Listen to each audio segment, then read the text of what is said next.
you know, NAMI Coastal Virginia is talking about social connection tonight at this meeting because we're all spatially distant. And I think it's interesting that to think about what we would be doing if we were walking into one of our quarterly meetings tonight, right? We'd all be hugging each other and so glad to see one another, meeting new friends, making new connections, and add, you know, capitalizing on the connections that we've already made. So I do want to say that even though we're not spatially together, I'm so glad to see some familiar faces and see some familiar names, and hope that that you will get something out of the presentation we have tonight. So without further ado, I'm going to share my screen. I'm going to turn my video off. So share my screen.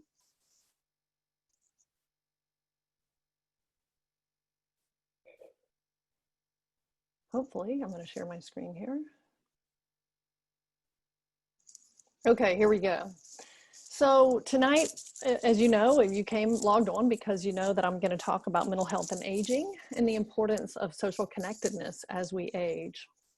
So really looking forward to giving you some perspective as my, you know, from my perspective as a faculty member at VCU's College of Health Professions, where we do a lot of research about aging and about social connectedness with older adults, and also from my perspective as a board member and a family-to-family teacher from NAMI Coastal Virginia, because we do have such a history and a legacy of social connectedness at NAMI Virginia Beach. So I hope you'll get kind of some double whammy from what we're talking about tonight.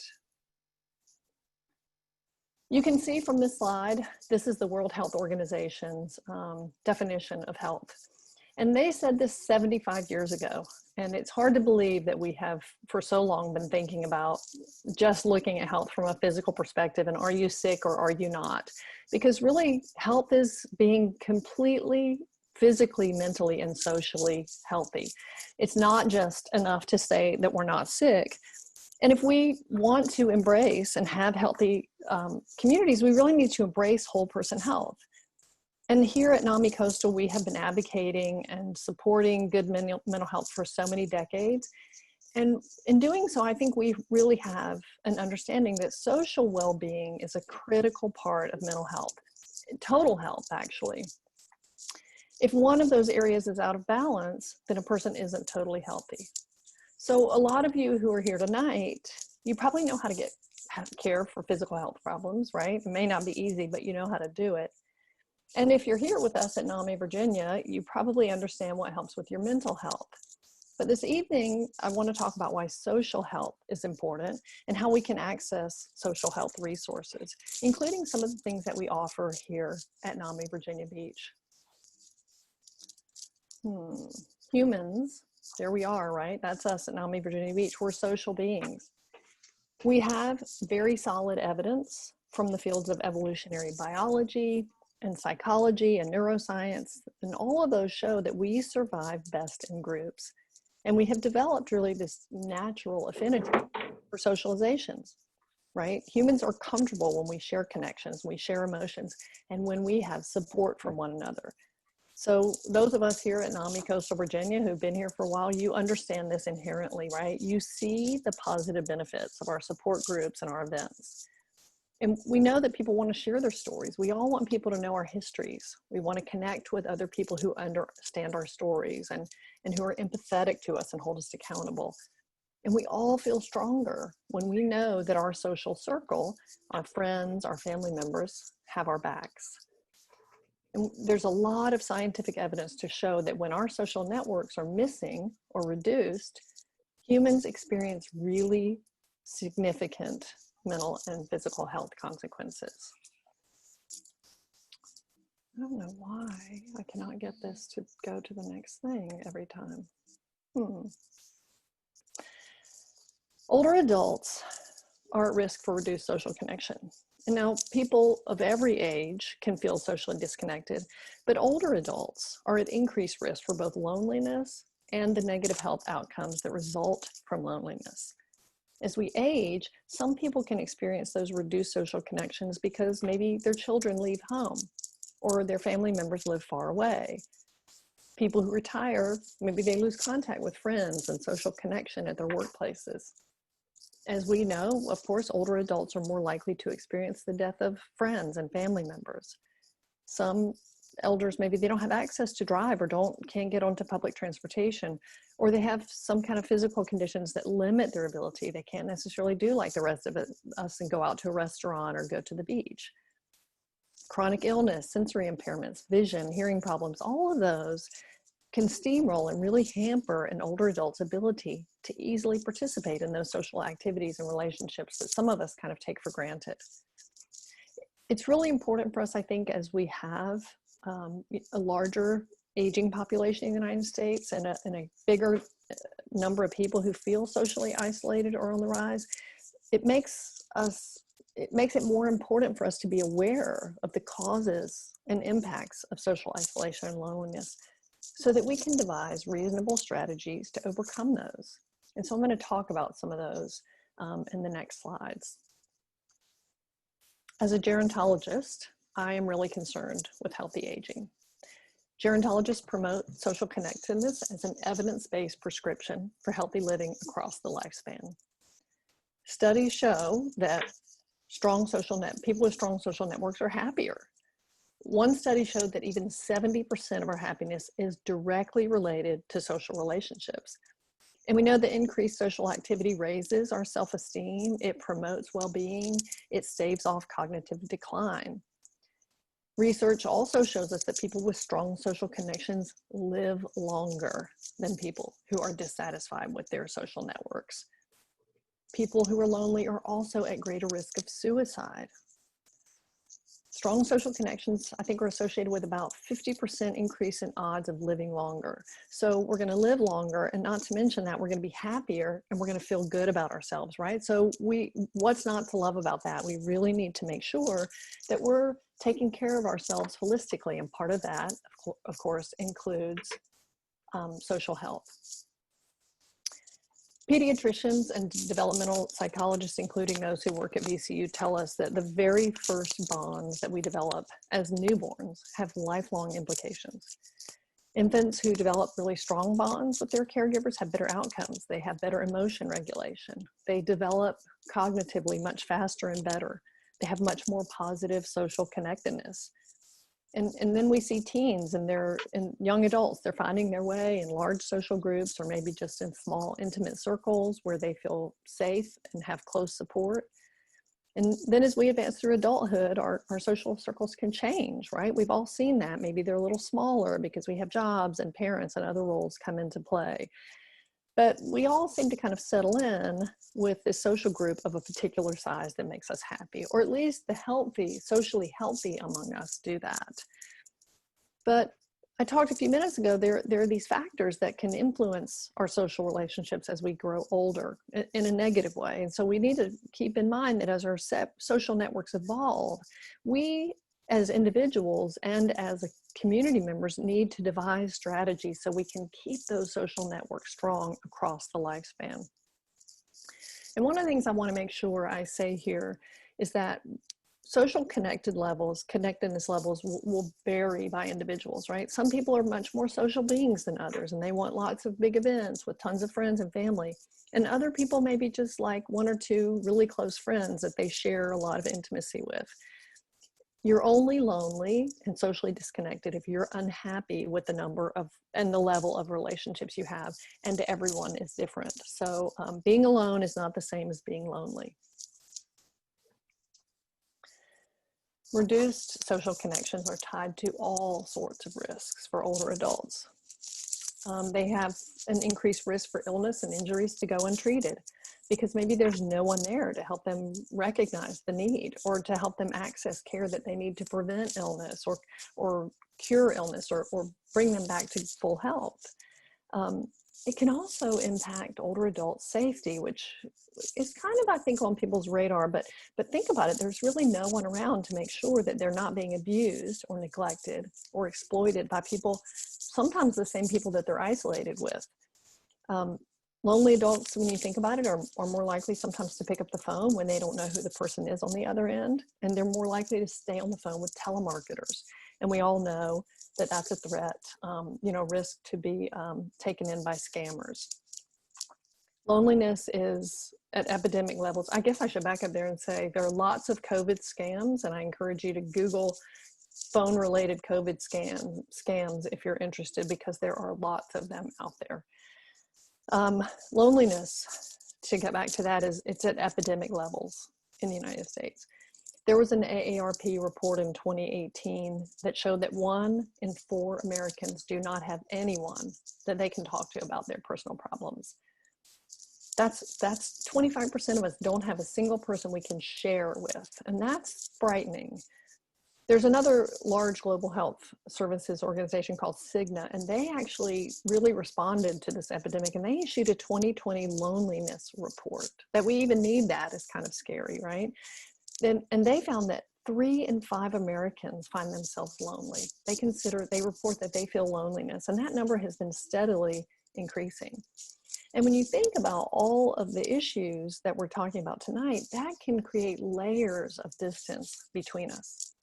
Older adults can be significantly impacted when loneliness is layered on top of age-associated biological changes, emotional changes, even existing mental illness.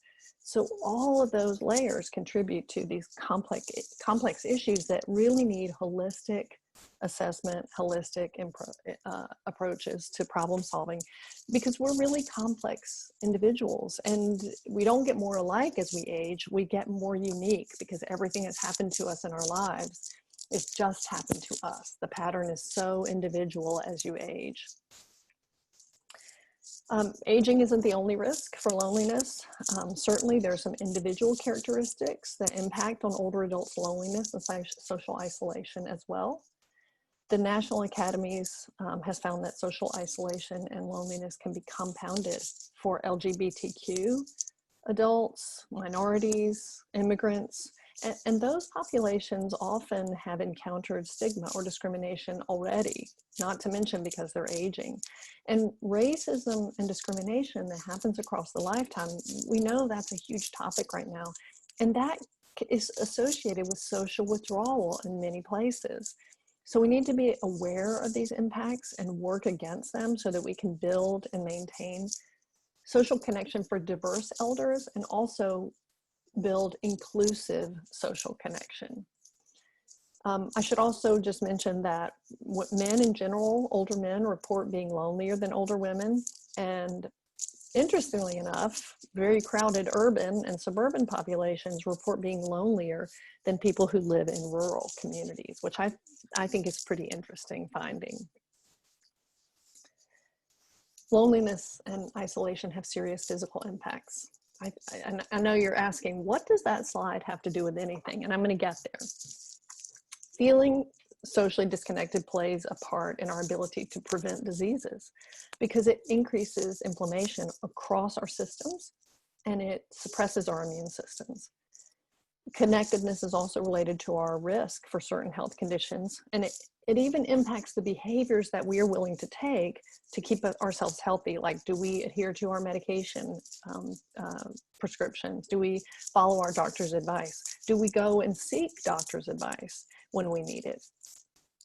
I will say that elders who are socially isolated are much more likely to seek medical attention. And that can be a good thing, but it can also be a bad thing, because there's a cost to it. There's not only a cost of kind of clogging up the healthcare system for people who don't really need it, but also a care cost if that care is being charged to an insurance company, Medicare, Medicaid. But there's perhaps a linkage there to people who are looking for that social interaction with their doctors and with familiar care providers, because they're so lonely and they really want to get, some sort of connection with people. Social isolation is also associated with elders' hospitalization risks. Lonely people are much more likely to have a longer hospital stay. It's much more likely that they'll have increased readmission to hospitals, and they'll have delayed hospital discharges. And we all know that hospitalization has significant human and financial costs associated, both for individuals and their families, and for hospital systems and insurance companies like Medicare. It's very expensive to keep people unnecessarily in the hospital. And then lastly, loneliness is associated with chronic illness. And that's where the picture on the slide comes in, because having a weak social support system has been associated with the same poor health outcomes as smoking 15 cigarettes a day. That's really a public health crisis that needs to be addressed at every level in our society. So we talked about some physical impacts, but it also has mental health impacts as well. We know about mental health illnesses, those of us who are members and associated with NAMI, and those of you who are new, we'd like to share that information with you. Just like with mental illnesses, research shows that isolation and loneliness cause physical changes in the brain, right? And we know at NAMI all about brain changes. Loneliness can compromise neural systems that are related to cognition and memory. We know that people who are lonely are less happy with elders who are content with their social connectedness levels. And there's also evidence that people who are socially disconnected are at risk for increased risk for depression and dementia. It's associated with more rapid cognitive decline. So if you have solid relationships across your lifetime, that can protect your brain. So that really is kind of motivation for you to think about getting back into your bridge club, right? Or calling your friends, or making sure you're close with your mom, right? Because it can protect your brain just as much as we're eating right and we're making sure we take vitamins or we're doing yoga, whatever. Make sure you have healthy social connections as well. So that's a lot of the state of the situation with connectedness and loneliness. And as you know, we here at NAMI Virginia, and certainly my colleagues and I at Virginia Commonwealth, we like to find answers to the problems that are facing our communities. So we have together rolled up our sleeves to think of some strategies that can address social isolation, whether you're here with us in coastal Virginia or wherever you are. I will say that I think the most important thing that I will say tonight is at the top of this slide. A lot of what I say you probably won't remember, but I hope you'll remember that you are an important part of the solution to the loneliness pandemic. Like other social determinants of health, social isolation and loneliness are community-wide problems, and they require community-wide solutions. So the goal is for all of us to strengthen ties, not just between ourselves as individuals, but between community-based networks and resources, all of us together as a community to address social isolation and loneliness in older adults and across our community. And everything that you do is an important part of those resources. So here are some specific things that you can do. So these are strategies for both older adults and people who support them, and many of them work just for people of any age as well. The first thing I encourage you to do is something you've started here tonight, and that is being aware. Recognize whether you or maybe someone you love has fewer social connections than you would like. Again, remember, being alone isn't the same as being lonely. Some people prefer being alone. But if you aren't happy with your social connections, and you have to kind of do some, introspection, you can take action to help yourself or a loved one. The next one is very hard for many of us. I don't exactly know why it's so hard for us to do, but I would encourage you to seek help. And all of us think that we have to go it alone or take care of ourselves or pull ourselves up by our bootstraps and be tough. But the truth of the matter here is that by asking another person for help, you can kill two birds with one stone. Because you're not only maybe increasing your social connection, but you're providing a platform for another person to feel connected and worthwhile. So those of you who work and volunteer at NAMI, you know how good it makes you feel to help others. So when you are asking for help, it gives them the opportunity to feel that same good feeling. So we want to keep that chain going. Another suggestion is for you to get involved, because the only way to make social connections is to make social connections. Volunteer, take a class, right? Attend a new group, whether that's a knitting group or a book group, a faith service, whatever warms your heart. Of course, we encourage you to attend a NAMI support group or a NAMI activity, and I'll talk about some of those in a few minutes, and you can check out our website at NamiCoastalVirginia.org. but really getting involved in your society and looking around to make sure that you're fostering those relationships. I also encourage you to reach out to elders in your community that might enjoy social connections and interactions. Contact them, express interest in their well-being, find out how you can support them. And once you reach out, then the next step, whether it's for yourself or someone else, is to take action. Because how many of us have ever asked, oh, do you need anything, when someone's sick or lonely or injured or having a difficult time? And we kind of give a modest response, right? Oh, well, I'm good. But instead of just asking, take action. Go visit, drop off a meal, write a letter, drop off a letter. That might even be better. That gives you a chance to hand it to them maybe and have a conversation. Bring over a bottle of iced tea and sit on the porch or sit in the dining room, whatever people are comfortable with, but take action. And the last thing on this slide I'll say is listen. Ask questions. Listen to the answers when you do, because every one of us wants to feel heard and feel valued. And we inherently know that at NAMI, because at NAMI we listen, we validate, we provide empathy, we share our stories to make connections with people. And all of that is really what social connection is. Of course, we all know, right? We see this picture, everybody here knows what that is, because COVID is really presenting unique challenges to social connection. And everybody's heard that term, social distancing. It's everywhere. And it's really meant, of course, to raise our awareness to the idea that there's a physical space between us that protects us from passing germs to each other. But when you think about it, it also kind of implies this social emotional distance between us too. And while we need that CDC's 6 feet for everyone's protection, maintaining a social distance is contrary to everything I've just talked about that is healthy for your lifestyle. So what you want to do is maintain physical space, or what I'm calling spatial distance, but do not social distance right now from your network. Make sure you distinguish between those two things. I would like to just bring up that COVID is also raising awareness of what was already happening in long-term care communities like nursing homes and assisted living, where social isolation is its own tragic pandemic, and it has been for years. During the time of COVID, we're forced really to rely on staff to help us maybe connect to our loved ones, and that staff is underpaid, they're overstressed, they're undervalued. And one thing that we can all do to support elders' social connection in the long term is to advocate for better pay for long-term care employees and better regulation of nursing homes, because they are tasked with taking care of some of our most vulnerable systems or citizens. And those systems are lonely places. And if you've ever been in one, you've seen that maybe. So think about it. Any one of us here tonight is likely to need some sort of long-term care in the future. So consider any sort of advocacy that you do to be kind of an investment in your future. We can rely on technology for some of this COVID. You know, we've all been making phone calls and Zoom, what we're doing now.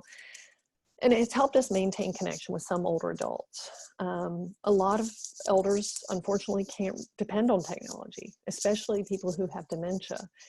Again, we're forced on relying on long-term care staff often to help us with that. So be nice to them, because they have very challenging jobs.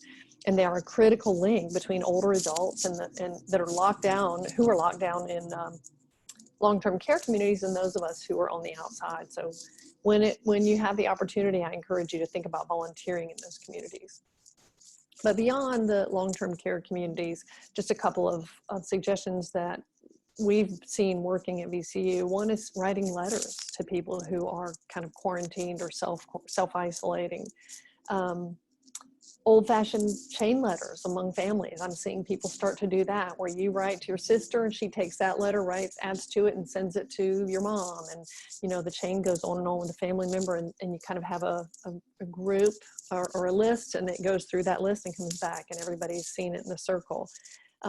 People are sending old photographs. going, gives you a great chance to clean out and organize all those old photographs and send them to people that you love that are in those photos, or that maybe you've lost some connection with, and that's a way for you to reconnect.